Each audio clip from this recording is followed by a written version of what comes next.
I'm Chloe Woolley, Manx Music Development Officer for Culture Vannin. And we're here not specifically for anything you're doing, so much as to celebrate something of an anniversary. Yes, 20 years today, 15th of November 2004, I started my post at, what was the Manx Heritage Foundation and now Culture Vannin. How did you first get into it? Well, I was at Edinburgh University. I'd just finished my PhD. My PhD title was The Revival of Manx Traditional Music from the 1970s to the present day. And this post was advertised by the Manx Heritage Foundation for 1 year position as Manx Music Specialist. And this was Charles Gard and members of the Centre for Manx Studies, Dr. Fenella Bays and Dr. Brisha Madrill. They recognised the need for some input into the schools where Manx music would be encouraged, and they needed someone to do it. So I was very, very lucky that I got the post, and I moved back to the Isle of Man in 2004.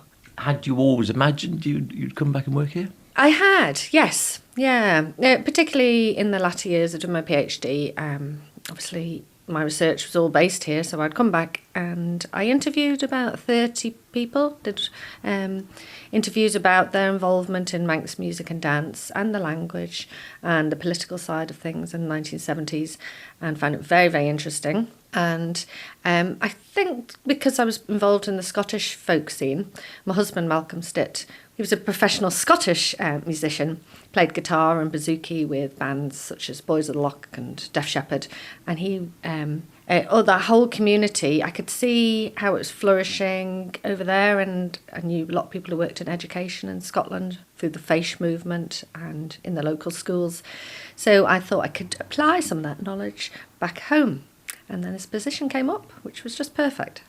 And then what, because people will know your name and people know Culture Vannin, but what do you actually do on a day-to-day basis then? And people say, oh yes, I know Chloe Woolley, she works at Culture Vannin. What would you say, is there such a thing as an average day for you or not? Not.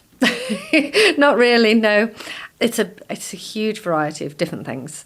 Because of the school stuff, I still work with education. So my colleague Jo Collister, who's an advisory teacher for the Department of Education, we do a lot of work together. We do workshops throughout the year, depending on calendar customs. We go in, teach songs, dances, a little bit about the folklore. But we also organise the Manx Folk Awards together. And that carried on from the Crinnicht Egg competitions that Fiona McArdle used to organise.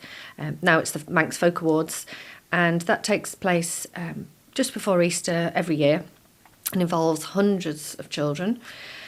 So we organise that. I work with the music service. Over the years, we've produced several resources that encourage instrumentalists to use Manx music in the first few grades. So Dr. Laura Rolls worked with us to produce a fiddle book. So you can do that up to grade 5. They're all graded to represent Manx music, but against the associated board exams. We've also produced books for the flute, the brass instruments, and when John Kinley was in the music service, we developed a whole scheme to teach whistle to whole classes. And that's been going for about 10 years. And I think most of the schools now have had this intensive penny whistle course. I think I've had a go at that. Oh, did you? Yes. Yes. Yeah, so we've done that. We've delivered that to adults as well. So we also work with adults. Very recently, we had some workshops from visiting musicians Ron Jappy and Joy Dunlop from Scotland. So we worked on learning tunes, but also skills, traditional music skills. Ron Jappy did a guitar workshop for us. Other things, Coosh. Coosh, yes, yeah, Crinnicht. Well, that's it. I'm also on the committee for Crinnicht, so every July we have put on this huge festival in Peel. So there's a lot of work behind the scenes preparing for that, and we do use it as a showcase for Manx musicians, and that is a big aim of it as well, to have Manx musicians alongside their Celtic counterparts on the stage, and also to make relations. So with Celtic for intercelticness as well, I help organise the delegation for Lorient. That's with Granishid and Ailishid, they're the delegates, but behind the scenes I help them and put them in touch with musicians and artists, etc. Yeah. Do you think the job has changed dramatically over the years? It has, yeah. When I first started, it was just quite low-key. It was a 1-year contract in Ramsey Grammar School, and it was specifically to produce these resources. So I worked with the heads of music in all the secondary schools to produce a pack where the children in year 7 and 8 could learn about Manx music. Since then, we've got a much higher profile in St John's, Culture Vannin. We've got the visitor centre. We've got websites. So manxmusic.com developed out of a database that Dr. Cinzia Yates first developed 20 years ago. Now it's a fully functioning website for your one-stop shop for Manx music and dance. So I am daily inputting into that, putting new pieces up. We have video tutorials produced. So we've got lots of a growing collection of Manx dance videos. But we also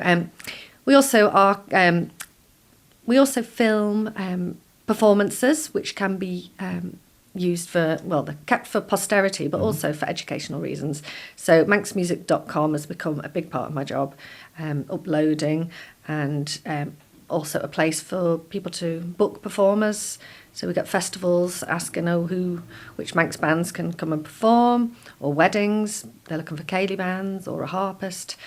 So there's all that. And part of my educational work as well, each month, is to organise harp lessons. So we have 22 harp students. That's amazing, isn't it? It is. So Rachel Hare comes over from Scotland, a wonderful teacher, and she's produced 2 books of Manx tunes for harp. So she comes over, I organise those lessons, but we also have the Brie Manx Youth Movement. So I run that one Saturday every month. And that's like an informal session for any young musicians aged 10 to 18, where they learn some Manx tunes and we make arrangements, learn new songs, go out busking. We have the big Brie weekend every October, which explores all elements of Manx culture. And I also organise Scran, which is the older group. It's like a teenage pop band, pop folk band. And we have that led by David Kilgallen, who's a very, very well-known Manx musician, plays for McLear, and he runs that for us. So that's every fortnight. Marvellous. And any particular highlights, do you think, over the 2 decades for you? I know it's a tricky question, that one, because you have to think, oh my lordy. I think, well, it's great to see how far Culture Vannin has come in general, really, and I hope that I've been part of that, just having that ambition to bring we were just like in a little office in Ramsey Grammar School, and then Brescia joined, and we were in the Centre for Manx Studies, and then we were at the Nunnery, and we had this ambition to grow it, and Charles Gard, obviously, massive influence as well. So we've actually got this building which gives us a profile, and I think that's been brilliant. We've expanded the team.